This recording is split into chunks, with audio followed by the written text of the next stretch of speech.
Hello, my name is Travis. Today I want to talk to you about the basics of slide guitar. I think that slide is a really valuable thing to just have the basic understanding of. Couple things first. So the size of your slide makes a difference. The heavier the slide, in my opinion, the easier it is to play. And I use this, either this moonshine slide, it's a 246 moonshine, or this one I recommend a lot. It's a Joe Perry slide. This one's good too. It's nice and heavy. It's not glass, but I would use glass if it was heavy enough. But typically this other material is kind of like, got a nice weight to it. The other thing is I like to have my action pretty high off my guitar.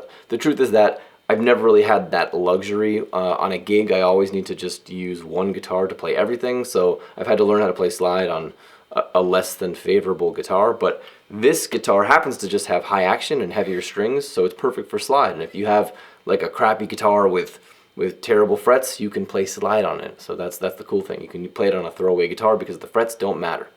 And here's the first step. When you play a normal note on the slide, it's a lot different than playing a normal note on the guitar. For instance, this note's an A on the high E string. To play an A on the high E string, you just put your pointer finger on the 5th fret of the high E string and then you pluck it. But if I was to put my slide right there on the high E string, it wouldn't sound like an A. Listen, A. It's way off, right? That's because when you play the guitar, what you're actually doing is you're engaging this fret, this piece of metal. When you play this big empty space, you're actually playing that fret. So when you use the slide, since it doesn't actually use the frets, it just uses like crazy slide voodoo, you got to put it right there on that fret. So like that note's an A. That's not an A, that's an out of tune A. This is an A. So out of tune, my slide is exactly touching right there on that spot.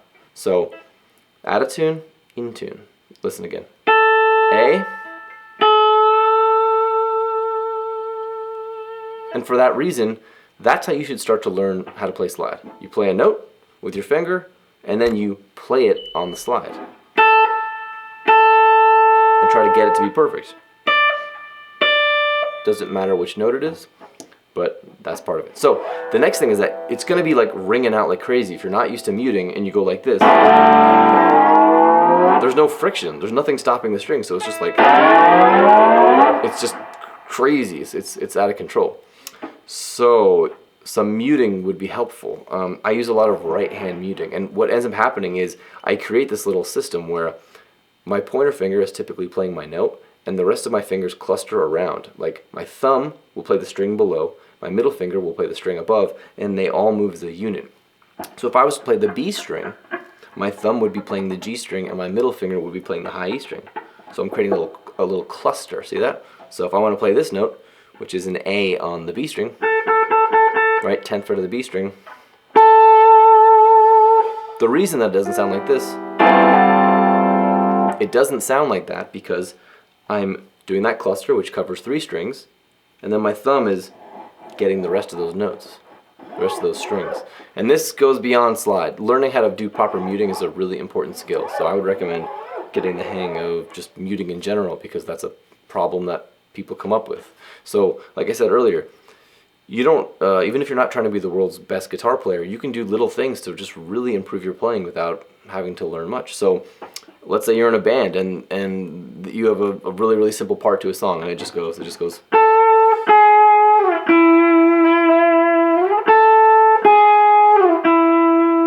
Well, without having to learn any music theory or anything, all you gotta know is, okay, I got 3 notes. I could spice it up by like putting on some overdrive, putting on some reverb, rolling down my tone knob, and like playing those notes with the slide.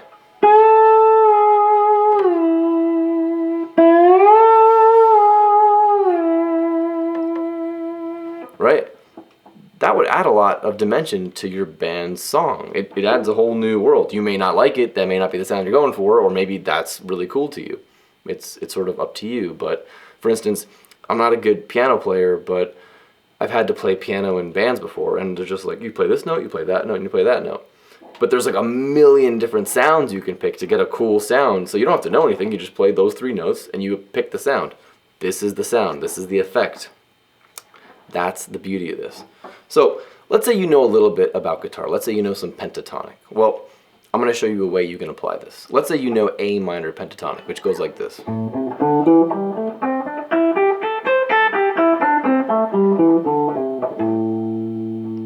if you know that scale, you can practice your slide playing with that scale. So I would recommend you do the same process. You just walk up the scale,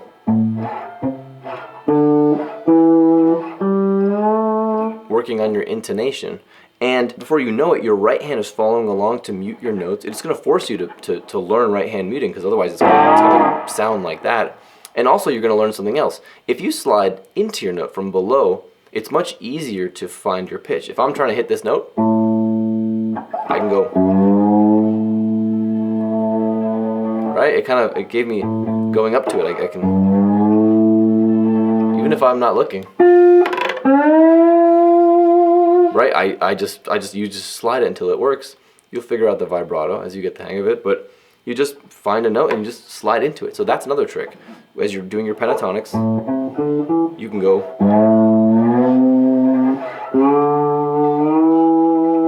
I mean, it's called a slide. I'm sliding into my notes. It's just like that. And as you also noticed, if you have two notes on one string, connect them up with the slide, right?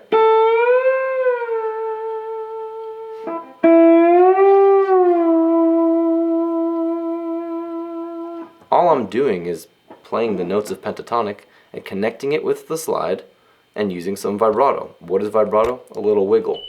The trick to keeping your notes in tune is simply keep your slide perpendicular to the guitar, right? Keep it lined up with your frets and slide into your notes and use your ear. I mean, it comes down to that. So on the right hand, you worry about your muting. On your left hand, you worry about targeting your notes, making sure you're in tune, and the rest will just fall into place. If you know some pentatonics already, you'll find that a lot of your blues licks are going to you're just going to naturally want to play them, like your flat third to one, kind of little tag. That's everywhere.